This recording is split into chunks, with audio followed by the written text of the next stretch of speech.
பஞ்சாயத்து தலைவர் வச்சு கலெக்டரை கொடுங்க. அவங்க தான் சீல் அதிகாரம் உண்டு. போலீஸுக்குன்னா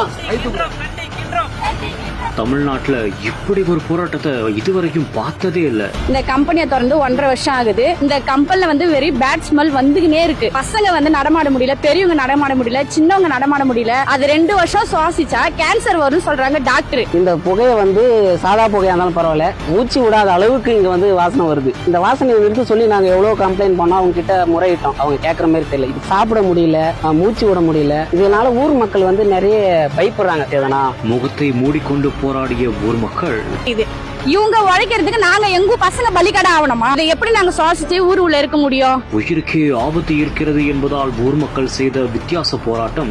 அது 2 வருஷம் சுவாசிச்சா கேன்சர் வரும்னு சொல்றாங்க டாக்டர். விழுப்புரம் திண்டிவனம் அருகே மீன் தீவனம் தயார் செய்யும் தொழிற்சாலையில் இருந்து புகை வெளியேறுவதாகவும் மேலும் இதனால் துர்நாற்றம் வீசுவதாகவும் கூறி உடல் உபாதைகளுக்கு ஆளாவதாகவும் கூறி பொதுமக்கள் அங்கு முகத்தை மூடி தொழிற்சாலையை முற்றுகையிட்டு போராட்டத்தில் ஈடுபட்டனர். இதனால் அப்பகுதியில் பெரும் பரபரப்பான ஒரு சூழல் உருவாகியது.